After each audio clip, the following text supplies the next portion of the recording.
오늘 본문은 성도가 어떻게 봉사하는 삶을 열어가야 하는지 이런 이야기를 하고 있어요.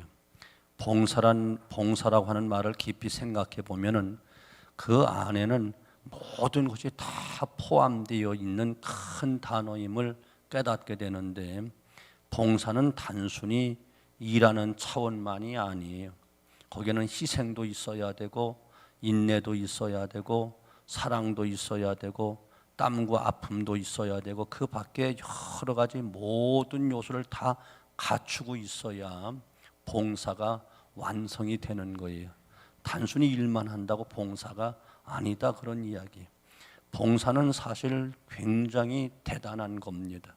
그래서 봉사가 있는 곳에는 영혼 구원의 역사도 일어나고 큰 감동의 은혜가 있게 되어지고, 또 화목의 은혜를 비롯해서 어떤 목적이 성취되기도 하고, 또한 주님의 많은 영광을 나타내기도 하는 것이 바로 봉사라는 거예요. 오늘 우리 교회가 이 자리에, 지금 이 자리까지 있게 되고 이만큼 성장할 수 있었던 것은 그동안 알게 모르게 많은 봉사자들의 헌신, 노고와 땀과 아픔, 눈물이 있었기 때문에 이와 같이 오늘 이 자리가 거룩한 성전이 세워지고 함께 예배할 수 있도록 되었다는 사실을 기억하셔야 돼요. 개척되는 개척대로, 건축할 당시는 건축할 그 당시대로 많은 분들의 정말 수고와 땀, 눈물이 있었기에 오늘 우리 교회가 이만큼 평안하게, 이만큼 성장할 수 있었다는 거예요. 저는 종종 지금까지 개척하면서 거쳐간 분들이 수백 수천 되지요. 그분들 다 보면은 너무너무 고맙고 감사하다, 그런 생각이 들고, 정말 어디에 가 있든지 하나님의 은혜와 축복 속에 잘 되기를 바라는 그런 마음으로 종종, 자주는 못해도 종종 생각할 때마다 기도는 하긴 해요. 물론 얼굴도 기억도 안 나는 분도 있고 이름도 기억 안 나는 분들이 다분히 많이 있지만, 그러나 그때마다 하나님은 정말 필요하고 꼭 있어야 될 사람들을 보내주어서 땀을 흘려 봉사하는 분들도 있었고, 물질 들여 헌금하는 분도 있었고, 여러 가지 숨은 봉사들이 참으로 많이 있었어요. 전에도 한번 예화 시간에 얘기를 했나? 잊을 수 없는 분이 있는데, 또 한다고 하지 말고, 원래 예화는 천연덕스럽게 또 해도 그냥 다 은혜가 되는 거예요. 또 안 들은 분을 위해서 하는 거지, 들은 사람을 위해서 하는 것이 아니니까 들었다고 또 재탕한다고 하지 말고, 예화는 원래가 그런 거니까. 권옥련이란 전도사가 있었어요. 신학교 우리 저희 한 해 후배였는데, 그때도 저는 이렇게 오후에는 항상 기도하는 그 팀이 있었는데, 우리 교육부서 와서 봉사를, 교육전도사로 봉사를 하기로 했어요. 그런데 약속만 했지 폐병이 걸려가지고 그만 쓰러져서 교회 와서 한 번도 봉사도 못하고 서울 국립의료원에 입원을 했어요. 그러니까 나는 저 집만 생긴 거야. 이제 학교 끝나고 거기 들려서 기도해주고 또 와서 또 매일같이 가는 게, 하루 거기 들려서 오니까 너무 가난한데 교통비도 힘든 거, 토큰 두 개가 더 들어가야 되니까 그렇게 어려웠었어요. 근데 회복의 기미가 안 보이는 거야. 근데 한 번은 내가 갔더니만, 학교 끝나갔더니만 시집도 안 갔으니까 그녀는 어머니고 다 형제들 다 몇 명 이렇게 연로하신 어머니가 이렇게 수발 들고 있는데, 어머니 나가 있으라고. 나만 부르는 거야. 걔 왜 그러는가 했더니만 침대 밑에서 손수건에 싼 한옥 모를 손에 쥐어주면서, 전도사님 이거 꼭 교회 어려울 때 보태 쓰세요. 그게 뭔지 몰라 받아가 주머니 넣고, 그녀는 은밀하게 주니까 나한테 은밀하게 가져왔잖아요. 걔 보니까 시집 가려고 준비했던 폐물이야. 반지, 팔찌, 목걸이. 이런 것을 해서 줬어요. 얼마나 그냥 뭐 지금도 생각하면 눈물 나니까 그때 오죽했겠어요. 그거 어떻게 뭐 잘 했었겠죠. 잘해서 다 끝내 그렇게 해준다면 일주일도 못 살고 죽었어요. 그래가지고 그녀는 다 내가 화장역에 벽제 가서 화장 다 해가지고 저 후배 박근아 목사하고 둘이 그 시신 태운 것을 가지고 여기 장흥 가는 그 뒷산에 함부로 뿌릴 수가 없으니까 산 깊이 들어가서 나무 주변에 다 뿌려주면서 눈물로 뿌려주면서 왔지. 그 우리 교회가 그냥 된 교회가 아니고 이렇게 누군가의 어쩌면 그 평생 시집 가려고 준비했던 패물이 가장 소중한 옥합이잖아요. 그렇게 해서 세워진 거였어요. 또 한 번 또 힘들고 어려울 때 지금 너무 죄송한 것은 그분의 이름이 생각이 안 나서 너무 죄송한 거야. 왜 이렇게 내가 미련했는가? 왜 연락처 하나도 못 받았나? 했는데 동두천인가 하여튼 덕계리 쪽에서 오시는데 결혼하고 가도 오신 분이에요. 그런데 부득불 저 대구 쪽인가 이사를 가게 되는 거예요. 아이가 없었어요. 그 기도 제목이 아이를 낳는 것이 기도 제목이었었는데 이사 가기 전에 그냥 자기들 결혼 두뇌 폐물을 갖다 또 다 주면서 교회에 꼭 부흥시키라고. 그러면서 그것을 딱 손에 줘주고 이사를 갔어요. 그 후로는 전혀 소식을 몰라. 그것이 너무 그냥 지금 생각하면 너무 죄송스럽고 왜 이름도 못 전화번호도 하나. 그때 지금같이 휴대폰만 흔할 때도 아니니까 또 물론 그랬겠지만 연락처가 그 후로 없어가지고 지금 어떻게 사는지 자식은 아기는 낳는지 그냥 뭐 그렇게 미안하고 감사하고 송구스러울만 그래. 이렇게 그때마다 정말 숨은 봉사자들이 드러내놓고 떠벌리고 시끄럽게 하지 않았어도 정말 은밀하게 조용하게 아무도 뒤도새도 모르게 하는 많은 봉사자들이 그때마다 필요할 때마다 꼭 그렇게 나타나서 하나님이 오랜 기간이 아니라 할지라도 어떤 사람은 몸으로, 어떤 사람은 물질로, 어떤 사람은 기도로, 어떤 사람은 늘 그저 뭐 너무나 다들 가난할 때니까 그냥 말로 늘 그냥 위로하면서 이렇게 힘을 붙들어 두었던 그런 분들이 많이 있었어요. 이분들의 봉사로 지금까지 주님의 나라와 복음이 전파될 수 있었고 교회가 이렇게 성장할 수 있었다는 이야기예요. 저는 성도들의 그 봉사를 생각하면 마치 흘러가는 은혜의 강물 같다 이런 생각을 해요. 예스겔 47장에 보면 성전으로부터 물이 흘러나오는데 계속 흐르고 또 흘러서 넘쳐가는 장면이 나오지요. 그런데 이 물이 흘러가는 곳에는 죽었던 것들이 살아나는 놀라운 역사가 일어나는 거예요. 바닷물이 살아나고 생물들이 살아나고 물고기들이 번식을 하고 풍성해지는 모습이 예스겔 47장에 나와요. 온갖 생명들이 풍성한 열매로 맺혀지는 거예요. 이것은 하나님의 은혜가 흐르는 곳곳마다 이처럼 생명의 역사가 일어난다. 다시금 죽은 영혼이 소생되어지고 놀라운 영광의 열매가 맺게 되어진다는 것을 이야기하는 거예요. 여러분, 하나님의 은혜는요 말씀을 통해서만 흘러가는 게 아니에요. 정말 저와 여러분들의 그 땀과 눈물 지극정성으로 섬긴 그 봉사 속에서 주님의 은혜는 더 풍성히 흘러가는 것도 있음을 여러분 잊지 말아야 돼요. 그러므로 봉사자는 주님의 은혜를 흐르게 하는, 주님의 생명이 흘러가게 하는, 많은 열매를 맺게 하는 원동력이 되는 것이 바로 봉사라는 거예요. 여러분들 지금 생각 없이 그냥 그냥 해야지 의무감으로 하든지 어떻게 하든지 그냥 주어졌으니 하는 그 봉사 속에는 모르게 우리도 모르는 사이에 놀라운 생명의 역사가 일어난다니까요. 이해가 되죠? 그렇지 않겠어요? 우리 교사들이 정말 아침밥 굶어가면서 와서 지극정성으로 봉사하고 섬기는데 그 속에서 우리도 모르는 사이 어린 생명들이 거목으로 자라가고 있는 것이 있잖아요. 아멘. 이것은 뭐 부영, 셀이라든가 기관 어디든지 다 마찬가지. 그냥 되는 것은 하나도 없어요.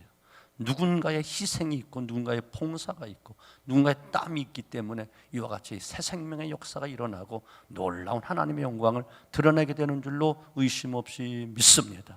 아멘. 자, 그런데 오늘 본문은 우리에게 봉사를 그럼 어떻게 해야 되는가라고 하는 것을 가르쳐 주는데, 첫째는 믿음의 분량대로 봉사해야 된다 이렇게 권해요. 3절 말씀 보면 마땅히 생각할 그 이상의 생각을 품지 말고 오직 하나님께서 각 사람에게 나눠주신 믿음의 분량대로 지혜롭게 생각하라 이렇게 권해요.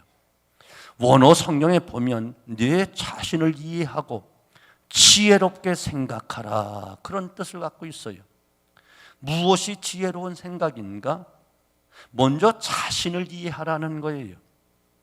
내가 누군가를 먼저 이해하라는 거예요. 그렇다면 성도, 곧 저와 여러분이 누군가? 바로 그리스도의 몸된 교회 지체가 바로 성도라는 거예요. 성도는, 곧 저와 여러분은 주님의 몸된 교회 지체로서 봉사하는 거예요. 그러니까 우리의 봉사는 한 몸의 지체로서 봉사하는 게 경쟁이 아닌 거예요. 이해가 됐죠? 세상은 각각 자기를 앞세워서 자신의 능력과 성취를 과시하는 것이 바로 세상이에요. 그래서 더 크게 보이려고, 더 아름답게 보이려고 자신의 능력과 그 성취를 과시하기 위해서 피할 시대라서 피하라고 선전하고 그저 떠벌리고 있어요. 그래서 더 많이 갖고 더 많이 힘있게 보이려고 하다 보니까 없는 것도 과장해서 만들어내고 있잖아요. 이제 얼마 있으면 또 총선, 국회의원 총선인데 보세요. 모두가 다 더 부풀려서 나는 이와 같이 이렇게 사회에 봉사하고 사회에 일하고 이만큼 능력 있고 이만큼 배웠고 이만큼 뭐 하는 그런 것을 떠벌리며 자랑하면서 과시하는 것이 바로 세상인데, 하지만 교회는 예수님의 몸에 붙은 지체예요. 우리가 아는 그대로 이 몸에는 보이지 않는 지체도 있고 눈에 보이는 지체도 있어요. 뭐 눈, 코, 귀, 입, 손발, 이것은 보이는 것이지만 보이지 않는 지체가 또 더 많이 있단 말이에요. 중요한 지체들이 많이 있어요. 폐, 간, 뭐 위, 소장, 대장, 뭐 심장, 뭐 아니면 모든 보이지 않는 그런 장기들이 얼마나 많이 있는지 몰라요. 그런가 하면 두드러지게 참 이것은 중요하다, 너무 소중하다라고 생각하는 것도 있는가 하면 손가락이나 발가락처럼 아무것도 아닌 것처럼 없어도 별로 상관이 없는 것처럼 보여지는 것도 있는데, 그렇다고 그것이 불필요한 것이냐? 절대로 아니라는 거예요. 이해가 되죠? 여러분 발가락, 새끼 발가락 한번 아파봐요. 바로 온몸이 그렇게 잘생긴 몸이 뒤뚱뒤뚱하고 못 걸어요. 아파요. 이해가 되죠? 아멘? 저는 몇 년 전에 이거 수술했잖아요. 이거 인대 세 가닥 끊어져서 여기 한 가닥 끊어고 요 두 가닥 끊어, 세 가닥 끊어졌잖아요. 그 수술해서 요거 한 가닥 있고 요 두 가닥 중에서 한 가닥만 이었어. 그런데 이것이 아직도 이렇게 돼가지고 힘이 없어요. 뭘 잡으려고 그러면 삐져요 자꾸. 그래서 자칫는 뭐 이렇게 힘이 없어가지고 그런 거예요. 그러니까 하면 뻗정 이렇게 손이 좀 뭔가 어정쩡하다. 이게 아무것도 아닌 것 같은데 얼마나 불편한지 몰라요. 뭘 들려고 힘을 쓸 때 힘을 못 쓰게 되더라고요. 이해가 되시죠? 아멘. 이처럼 각각 지체 중에 작은 지체도 있고 없어도 불필요한 것처럼 보이는 지체도 있는데, 그러나 각각의 지체는 무엇이 또 뛰어나냐 비교할 수 없는 거라는 거예요. 오직 각자의 역할을 얼마나 잘 수행하느냐, 이것이 바로 중요한 것이라는 거예요. 그러니까 교회에서 하는 봉사를 하려면 이와 같은 지체의식을 가지고 자신의 무엇인가 나는 주의 몸된 교회 지체지 자랑하려고 하는 것이 아니다. 지체의식을 가지고 해야 된다는 거예요. 남들이 저렇게 커다란 역할을 하는데 나는 겨우 발톱 역할밖에 못한다, 이렇게 느낄 필요가 없다는 거예요. 교회는 그들의 몸이고 우리는 각 지체로서 봉사만 하면 되는 거예요. 중요한 것은 그 어느 한 지체라도 몸에는 다 소중하다는 거예요. 어느 한 부분이라도 제 기능을 발휘하지 못하면 몸으로서 온전한 구실을 할 수 없는 가장 기본적이며 기초적인 말씀을 하고 있는 거예요. 그러니까 우리 교회는 뭐 노인이 되었던 어린아이가 되었던 아직 갓난이가 되었던 소중하지 않은 분이 없다는 거예요. 모두가 소중하다는 거예요. 이해가 되시죠? 뭐 앞에서 크게 늘 일하는 목사는 굉장히 소중하고 매일같이 그냥 뭐 주일학교 아니면 저 영화부에 나온 저 어린아이는 아무것도 아니다. 아니에요. 주님께서 보시는 똑같이 천하보다 귀한 영혼이고 주님의 보배로운 백성, 보배로운 자녀로 금쪽같이 여기는 귀한 하나님의 아들, 딸들이요 하늘나라 기업이라니까요. 아멘. 이해가 되시죠? 모두가 다 소중한 분들이. 한번 그 소중한 분들 얼굴 좀 한번 봐봐요. 얼마나 소중하게 생겼나. 왜 옆에 땅을 쳐다봐. 땅에는 없어. 그렇게 보기가 싫어? 이해가 되시죠? 이와 같이 교회도 여러 가지 직분이 있고 그 직분이 각각 하는 일이 다르고 기능이 다르지만 그 중요한 것은 모든 지체가 다 중요하다. 불필요한 것이 하나도 없다. 다 필요한 분이고 소중한 분들이다. 대개 교회에서 문제가 발생하는 것은 자기가 아니면 안 된다는 식으로 모든 일에 간섭하는 사람들이 있을 때 교회가 문제가 생기는 거예요. 또 반대로 나 같은 사람이 처음 왔는데 배운 것도 없는데 돈도 없는데 무엇을 할 수 있어라고 방관만 하는 사람들 때문에 교회는 무기력하게 빠지는 거예요. 성도의 봉사는 결코 그런 것이 아니에요. 어느 부분에서 어떤 봉사든 너무너무 소중하고 꼭 있어야 될 봉사자들이다. 3절 말씀 보면 그 이상의 생각을 품지 말고 오직 하나님께서 각 사람에게 나눠주신 믿음의 분량대로 지혜롭게 생각하라. 봉사도 자신의 믿음보다 과하게 하지 말라는 거예요. 과하면 반드시 나중에 쓰러지기 때문에, 지치기 때문에, 시간이 흐르면 자칫 잘못하면 시험에 빠지기 쉽기 때문에 너무 믿음보다 과하게 하지 말라는 거예요. 이해가 되죠? 믿음의 분량이 너무 간미롭고 믿음의 분량이 약한데, 어린데, 세상에서 당신은 이만큼 많이 배웠으니까, 그만큼 돈도 있으니까, 또한 세상에서 그런 경험도 많으니까 이런 방법으로 하면 반드시 교회 시험이 오고 개인적으로 시험이 온다는 거예요. 이해가 되시죠? 아멘. 저 안산에 가면 갑자기 권혁성 목사님 그 교회에 권혁성 목사님이 55살에 조기 은퇴를 하고 북방신학교 관료하려고 저는 저 제주도로 갔어요. 이사를 갔어요. 그 후임자를 데려오는데 한 150명 모이고 교회도 아담하게 져 있어요. 이력서를 받았더니 국대회에서 400통의 이력서가 들어온 거야. 거기서 청빙위원들이 고르고 골라서 서울 법대 출신을 딱 후임자로 데려왔어. 얼마나 자랑을 했는지 몰라. 우리 후임자가 서울 법대 출신이야. 설교도 잘하고 인물도 좋고 법대 출신이야. 나한테도 몇 번 자랑했다니까요. 그런데 목사인데 믿음의 분량이 안 됐어. 서울 법대 출신이다라고 한 그것 때문에 과시해서 교인들을 전부 다 무시해가지고 무식한 교인들 취급하고 하찮게 여기고 신방 약속을 전혀 안 지키고 시간 약속 안 지키고 하도 하니까 1년 만에 쫓겨났어. 1년 만에 쫓겨나. 서울 법대 출신도 쫓겨나더라니까. 왜? 믿음의 분량이 안 되니까. 세상 학벌 갖고 하는 게 아니에요. 돈 갖고 하는 게 아니에요. 사회 어떤 큰 일을 많이 하니까 교회 일도 잘하겠거니? 아니에요. 믿음으로 하는 거예요, 교회를. 이해가 되시죠? 아멘? 그 후로도 4번인가 5번 계속 바뀌었어. 그 은퇴는 했어도 그럴 때마다 또 목사님 어떻게 하니까 또 계속 와서 탄하고, 와, 너무너무 스트레스 받아가지고 죽으려고 그러더라고. 요번에 온 사람들이 5번째 왔는데, 조금 지난해 이제 제주도 가서 그 북방신학교 그 수련회 하는데 설교했잖아요. 하여튼 요번엔 좀 사람이 괜찮은 것 같아 그러더니 또 얼마 있다 전화 와서, 목사님 내가 참 죽을 맛이야. 목사님 은퇴하면 절대로 이 2가지는 꼭 지켜.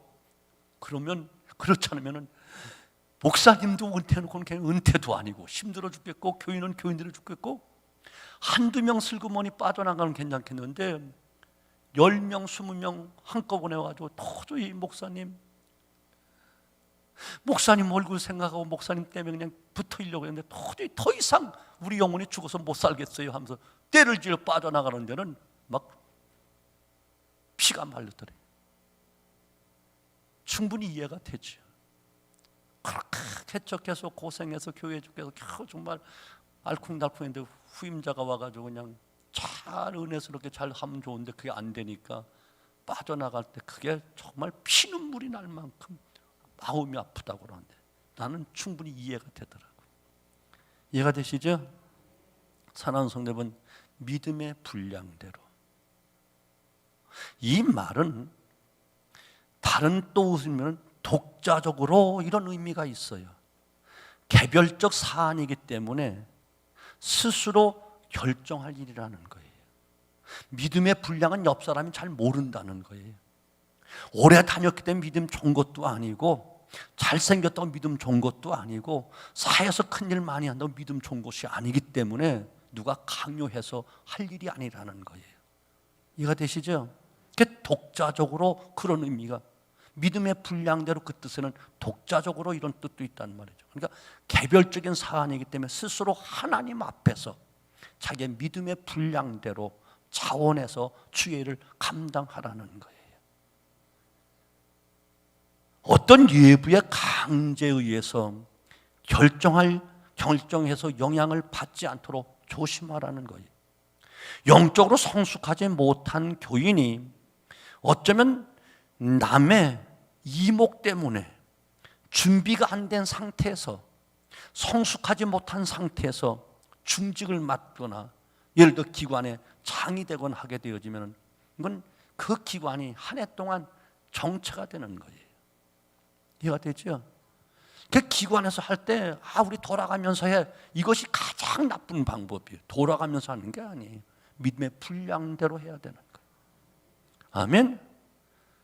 쉽게 말해서 믿음의 분량이 회장감이 안 되는데 회장을 시켜놓으면 그야말로 한 해 동안 그 기관은 성장이 안 돼요. 성장이 안 돼요. 그럼 한 해 동안 성장 안 되는 건 뭐야? 곧 침체라는 거죠.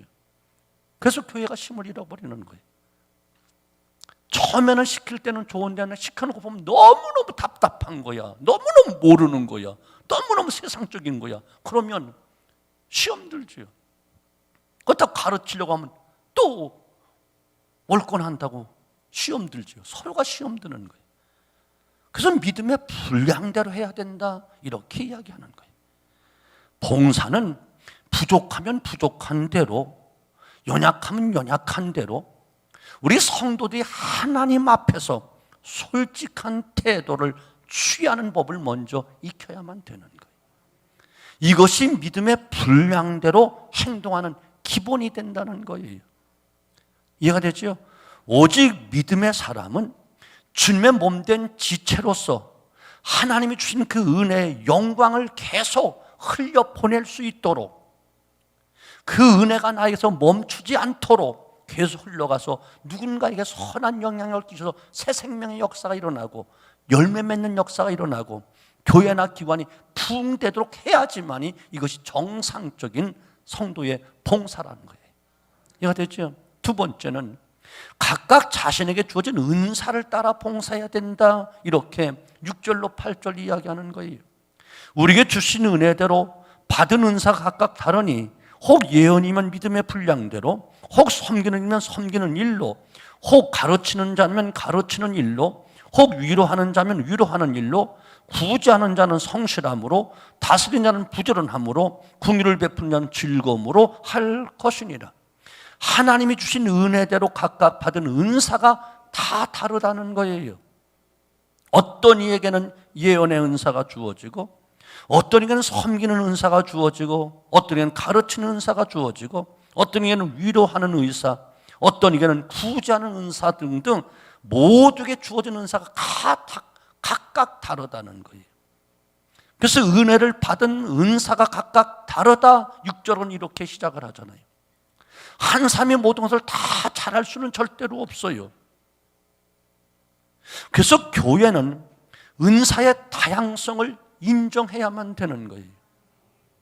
은사란 하나님이 각자의 역할에 맞게 은혜를 주셔서 그 사람이 지닌 그 기능을 통하여 하나님의 능력이 나타나도록 하는 것이 바로 은사다, 그런 이야기란 말이에요.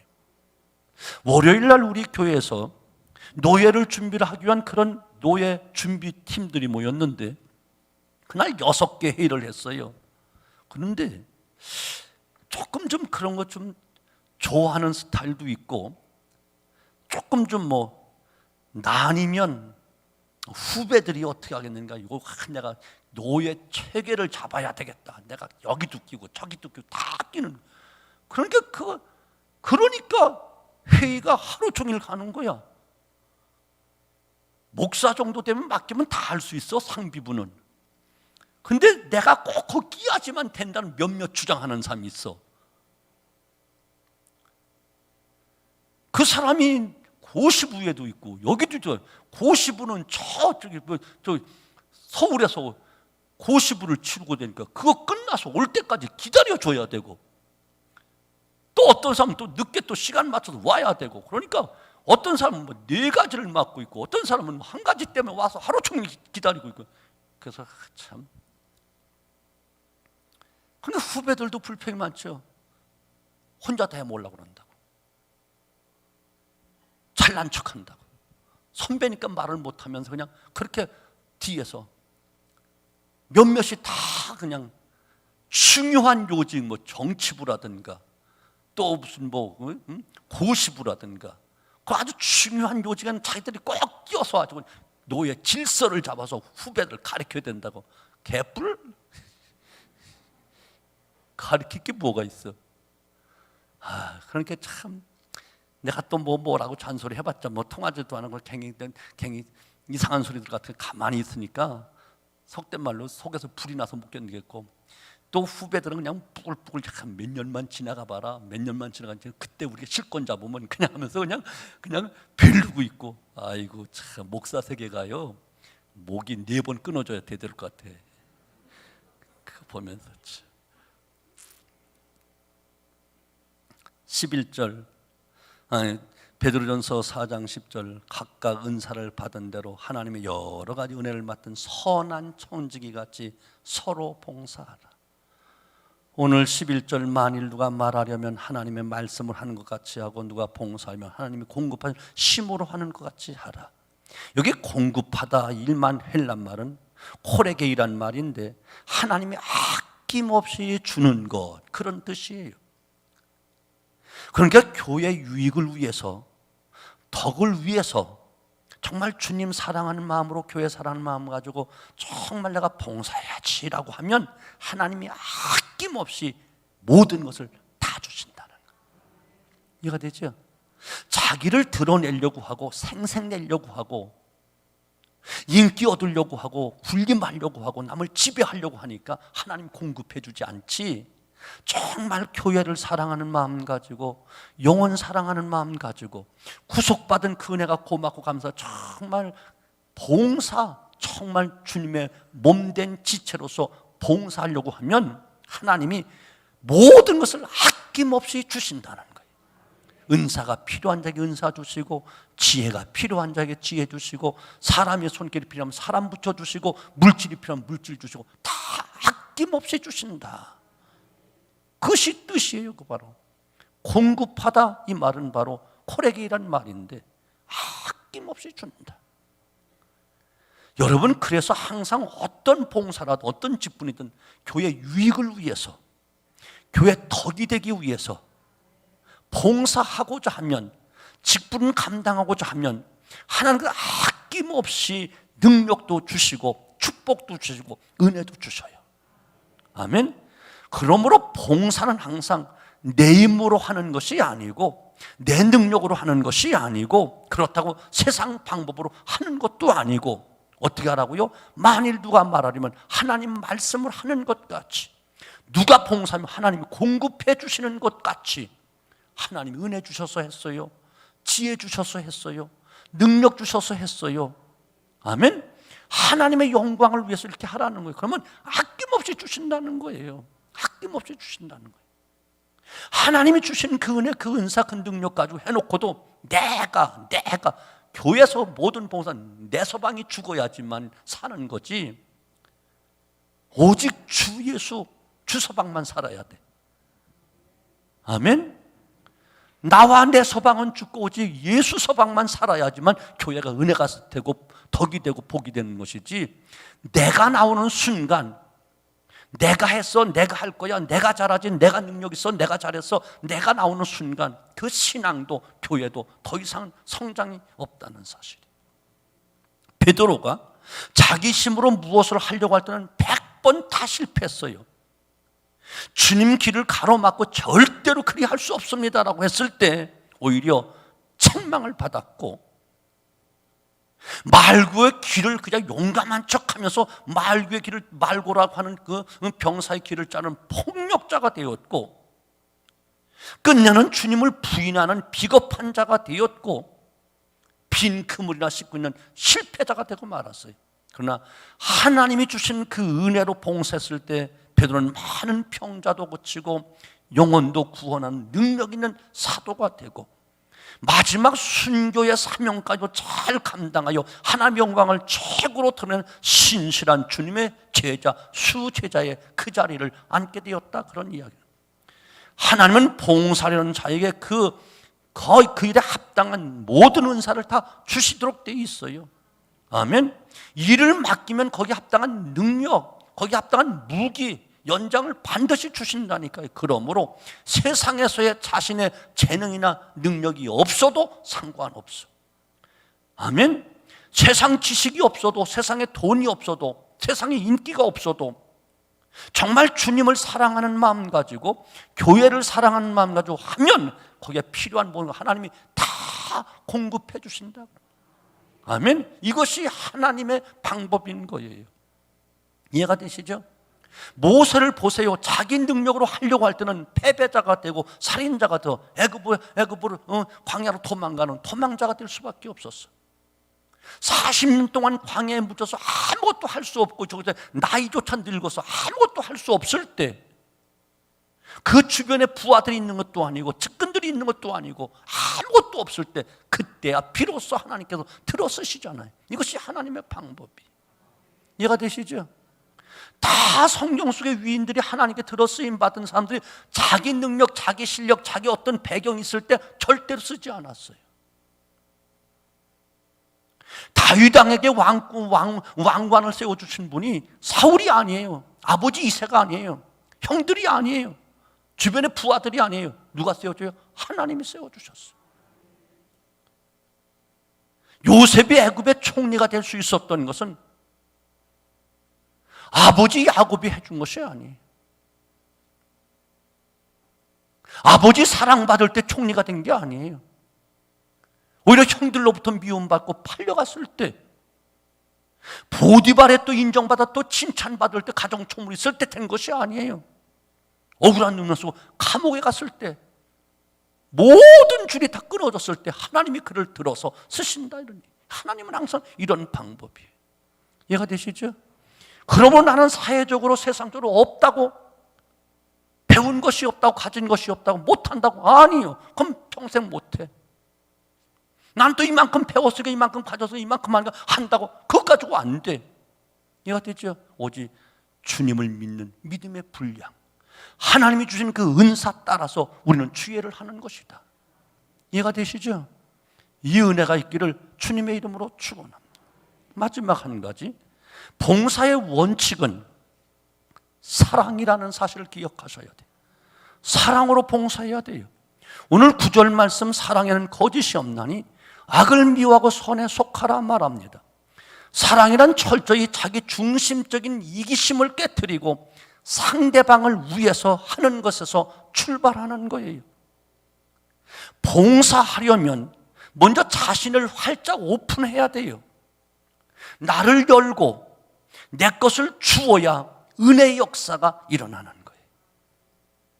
그래야 상대와 나 모두가 복되고 영광스럽게 세워지기 때문에 그런 거예요. 오늘 10절 말씀, 형제를 사랑하여 서로 우애하고 존경하기를 서로 먼저 하며, 이것이 사랑이라는 거예요. 사랑한다는 것은 먼저 상대방을 존경할 때 사랑이 나오는 거예요.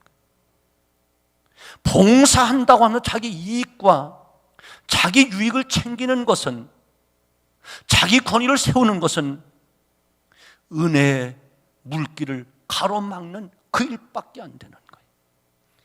고린도서 13장 1절로 3절에 보면, 내가 사람의 방언과 천사의 말을 한다 할지라도 사랑이 없으면 소리나는 구리와 울리는 꽹과리가 되고, 내가 예언하는 능이 있어 모든 비밀과 모든 지식을 알고 또 산을 옮길 만한 모든 믿음이 있을지라도 사랑이 없으면 내가 아무것도 아니다.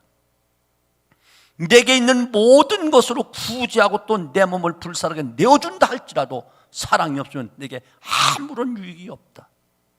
그야말로 이 짧은 3절 속에 보면 사랑이 없으면 어마무시한 큰 일들을 행한다 할지라도 아무런 소용이 없다는 거예요. 이해가 되시죠? 사랑이란 상대가 너무나도 소중하기 때문에 자진해서, 자원해서 움직이는 행위를 사랑이라고 이야기하는 거예요.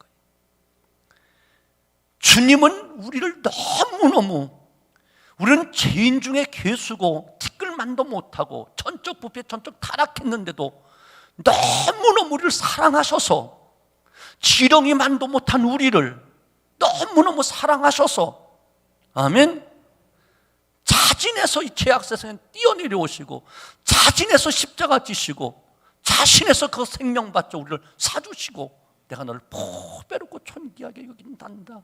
이것이 사랑이잖아요. 그 사랑으로 우리가 입었잖아요. 아멘.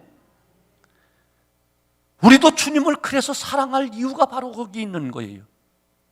그럼 눈에 보이지 않는 주님을 어떻게 사랑해야 되는가? 성경은 내가 내 사랑을 받았니? 그러면 내 사랑이 필요한 그들에게, 이웃에게, 약한 자에게, 지극히 작은 누군가에게 사랑을 베푸는 것이 곧 내게 하는 것이다. 이렇게 성경은 말씀하고 있는 거예요. 아멘. 사랑이란 필요한 누군가에게 먼저 베푸는 거예요. 오늘 13절, 성도에 쓸 것을 공급하며 손 대접하기를 힘쓰라. 성경에 보면 아브라함은 나그네를 대접하다 천사를 대접했다, 이렇게 증언하고 있습니다. 요즘도 하나님은 천사를 나그네로 보내는 경우도 종종 있대요. 저 분당에 있는 우리 교회 이찬수라는 목사님이 계셔요. 자기 교회 어느 날 아주 행색이 너무나도 남루하군 노숙자 냄새가 펄펄 나는 사람이 구걸하러 왔더래. 주변에 아무도 없는데, 자기 혼자 있는데, 근데 마음에 그 사람을 도와야 하는데 하는 마음은 있었지만 냄새가 너무 역겨워서 순간 그 사람을 예면하고 그냥 바쁘다는 이유로 그냥 피해버렸대. 그리고 사무실에 들어왔는데 마음이 꾀lem칙하더래요. 조금 좀 지치하고, 그래도 마음이 걸려서 찾아나갔더니 아무 데도 없더래. 여기저기 뛰어다니면서 그렇게 멀리 안 갔을 그 시간인데도 딸려 다 쫓아다녀도 없더래. 그 주변 사람들한테 물어봐도 못 봤다고 그러더래. 연기처럼 사라진 거예요. 근데 그날 저녁 기도하는데 마음에 하나님께서 너 나를 그렇게 무시할 수 있니? 그렇게 나를 예면하니? 그런 세미한 음성을 들려주는데 그 순간 낮에 찾아왔던 그 노숙자 같은 그분이 딱 떠오르더래. 그래서 그는 바로 무릎 꿇고 펑펑 울면서 얘기했대. 하나님, 제가 이렇게 타락한 목사입니다. 불쌍히 여겨주세요. 지극히 작은 자에게 한 것이 곧 내게 하는 것이라고 했는데 역겨운 냄새 때문에 나는 피했습니다. 핑계댔습니다. 주님이 날 찾아오셨는데 나는 주님을 배반했습니다 하며 한없이 울었대. 여러분, 종종 주님은 우리에게 나타나실 때 영광스러운 모습으로 안 나타나요. 아브라함이 상수리 나무 밑에서 일하고 있을 때 사람 셋이 왔다고 그랬어. 근데 하나님이 두 천사와 함께 오신 거야. 근데 사람의 모습으로 왔다니까. 그때 아브라함은 그저 가서 정중하게 인사하고 쉬었다 가시라고 하고 급하게 속히 송아지를 잡고 해서 잘 대접하고. 근데 그게 누구였다고요? 하나님과 천사 둘이었다니까. 아멘. 우리는 종종 그렇게 나타나요. 제가 어렸을 때 주일학교 때 들었던 비슷한, 조금 전에 그 이찬수 목사가 비슷한 얘기. 어떤 분이 너무너무 예수님을 사랑해서, 예수님, 나 정말 예수님 사랑해요. 예수님 정말 내가 한번 꼭 보고 싶어요. 예수님 정말 대접 잘해드릴게요. 나 좀 한번 만나주세요. 하도 소원했대, 기도를 했대. 그랬더니 꿈에 내일 내가 그럼 네가 그렇게 소원하니 내가 너희 집에 가마 그러더래. 너무너무 좋아가지고 새벽같이 일어나서 집 청소 대청소하고 마당 청소 골목까지 싹 청소를 하고 그냥 열심히 땀 뻘뻘 흘리고 예수님 오실 테니까 그랬대. 그런데 한낮에 예수님이 안 오시는 거야. 근데 오후가 한참 지내가지고 아주 거지가, 깡통찬 거지가 와서 구걸을 하더래. 그래서 아니 길 청소하니까 예수님 오셔야 되는데 거지가 먼저 왔다고 그냥 막 호되게 욕을 하고 야단쳐서 쫓아버렸대. 근데 그날 끝내 예수님이 안 오셨대. 그래서 그날 저녁에 꿈을 꾸면서 예수님이 딱 나타나셔서 예수님 말하시기 전에 그냥 막 쏴붙였대. 예수님도 거짓말 안 하신다더니 거짓말 시키느냐고. 내가 새벽부터 아침 한나절까지 집안 청소, 마당 청소, 골목까지 다 청소하고 예수님 오실 때 그렇게 고대하고 기다렸는데 예수님 왜 거짓말시고 안 오셨느냐고 그러는데 예수님의 얼굴에서 눈물을 쭉 흘리는데 예수님의 그 모습이 바로 낮에 왔던 거지의 모습이라. 나는 너희 집에 약속대로 갔단다. 근데 너는 나를 모진 욕하면서 나를 쫓아버리지 않았니? 하면서 아주 서글픈 그런 모습을 짓더라는 거예요. 사랑하는 성도분, 가장 연약한 자에게 하는 것이 주님에게 하는 거예요. 옆에 있는 성도에게 하는 것이 바로 주님에게 하는 거예요. 아멘. 어떻게 주님을 우리가 육체의 몸으로 지금 보아서 그분을 어떻게 대접하겠어요? 사랑하는 성도분, 오늘도 우리는 봉사의 막중한 사명을 갖고 있습니다. 사랑하는 성도분, 주님은 영원히 죽을 수밖에 없는 나 같은 죄인을 거룩한 하나님의 자녀로, 천국 백성으로, 기업의 백성으로 삼아주셨어요. 우리 모두의 속에는 지금 이 순간 하나님이 준 그 영광의 은혜의 물결이 지금도 계속 흐르고 있잖아요. 은혜로 살아가고 있잖아요. 오늘도 은혜로 살아왔잖아요. 여기까지 도우신 예배네셀의 그 은혜로, 오늘도 함께한 그 임마누엘 그 은혜로, 또 내일도 반드시 더 귀하고 복되고 아름답고 더 크신 은혜로 베풀어 주실 거잖아요. 아멘. 이 받은 바 은혜를 이웃을 향하여 우리도 사랑으로 흘려 보내야만 새 생명의 역사가 일어난다고요. 너와 나 모두가 복된 삶으로 우리 모두 회복된다니까요. 사해 바다처럼 하나님으로부터 받기만 한다면, 그 은혜, 그 사랑을 흘려보내지 않는다면, 종종 이야기하지만 주님의 보혈이 우리 속에서 멈춰버린다면 새 생명의 역사는 일어나지 않습니다.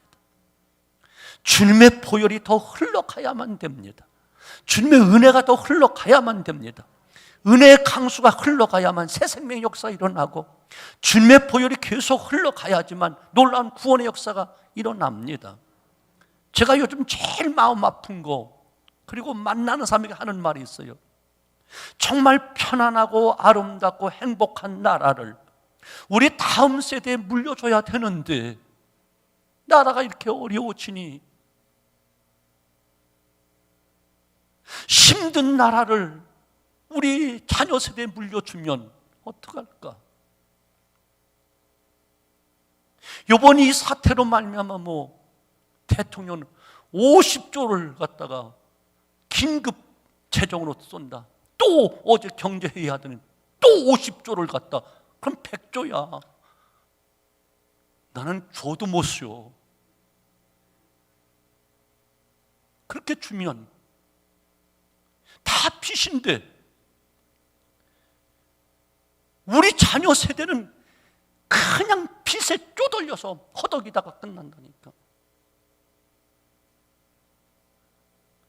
우리 부모 세대는 배고픈 보릿고개를 넘기고, 전쟁의 어려운 고비를 넘기고, IMF를 통과하면서 우리 자녀들 잘 되기 위해서 그렇게 몸부림치고 기도하고 헌신하고 허리띠 졸라매고, 먹을 것이 없어 그저 쑥 뜯어다가 쑥죽 끓여 먹고, 소나무 껍질 뺏겨다가 그거 씹어 먹으면서 허리띠 졸라매면서 우리에게 이 아름다운 나라, 편안하고 부강한 나라 물려줬는데, 우리 자녀들에게 빚만 물려주는 부모가 된다면 무슨 면목으로 우리 조상, 우리 부모들을 갚겠어? 교회 또한 그렇잖아요. 우리 한국 교회가 순교자의 피에 의해서 교회가 세워졌고, 세계가 다 부러워하는 놀라운 부흥과 발전, 큰 은혜를 하나님부터 받았는데 마이너스 성장이 웬 말이야? 그것도 부족해서 요즘 교회가 반토막이 났어. 교육부서가 다 무너졌어. 교회 제대로 물려줄 교육부서도 없게 됐어. 이보다 더 부끄러운 일이 어디 있어? 사랑하는 성도 여러분, 주님의 보혈이 우리 대대로 흘러가야 되고, 주님의 큰 사랑이 흘러가야 되고, 그 은혜가 흘러가서 새 생명의 역사가 일어나야 되는데, 이해가 되죠? 우리가 너무 안일주의에 빠졌다. 순수한 마음으로 봉사하지 않았다. 주님 사랑하는 마음 가지고, 교회 사랑하는 마음 가지고, 영혼 사랑하는 마음 가지고 우리는 정말 희생하는 봉사하지 않았다. 교만하기 그지없었고, 드러내기 좋아했고, 조금 해놓고 생색냈고, 나 아니면 안 된다고 큰소리치고 분쟁 일으켰고, 사해바다처럼 받은 것은 많은데 흘려보내지 못하는 안타까운 모습이 오늘 나의 모습이요, 우리의 모습, 모두의 모습이 아니겠는가? 아멘. 사랑하는 성도 여러분, 날마다 믿음의 분량대로 지혜롭게 또 다시 한번 생각해 보고, 하나님이 내게 주신 그 은사를 가지고 정말 사랑하는 마음 가지고 몸된 교회를 섬기고, 몸된 교회 지체로서 경쟁하지 말고, 시기하지 말고, 다투지 말고, 아멘. 내 몸에 붙은 지체들이 싸우는 날이 있던가요? 아프면 더 싸매주고, 가려우면 긁어주고, 더 보살펴주는 이 사랑 가지고 섬기지 않아요? 이것이 바로 교회, 주님의 몸이다, 그런 이야기란 말이죠. 아멘. 그 사랑 안에서, 받은 바 사랑 안에서, 누리는 은혜 속에서 더 순수한 마음으로 봉사하고, 피로 값을 주고 사신 몸된 교회 어떻게든지 반듯하게 세우고, 놀라운 새 생명의 역사가 다시 소생되는 역사가 일어나서 다시 회복시켜야지요. 회복시켜야지요. 회복시켜야지요. 그래서 다음 세대에 부끄러움이 없는 교회 물려줘야 되잖아요. 아멘. 실추된 교회 그 영광을 다시 회복해야지요. 교회 그러면 세상 사람들이 그냥 쌍불 켜고 나타나고. 사랑하는 성도 여러분, 우리 이렇게 봉사합시다. 믿음의 분량대로, 각각 은사를 받은 대로, 무엇보다 사랑하는 마음으로 봉사합시다. 그리고 잊어버리지 말 것 11절, 부지런하여 게으르지 말고 열심을 품고 주를 섬겨라. 봉사할 날 그리 많지 않습니다. 부지런해야만 됩니다. 아멘. 열심을 품어야만 됩니다. 주님을 사랑하는 마음 가지고 우리 모두 섬깁시다. 다시 시작합시다. 그래야 주님 기뻐하시고 그 영광이 다시 회복되어지고 우리는 또한 주시는 놀라운 은혜와 축복이 넘치게 될 줄로 의심 없이 믿습니다. 아멘. 사랑하는 성도 여러분, 우리 모두 다시 시작합시다. 다시 시작합시다. 다시 시작합시다. 초대교회 120문도가 세계를 장악하는 교회를 만들었다면, 우리가 다시 힘을 낸다면, 이 바탕에 다시 힘을 낸다면 얼마든지 우리도 회복의 역사가 있을 줄로 의심 없이 믿습니다. 기도합니다.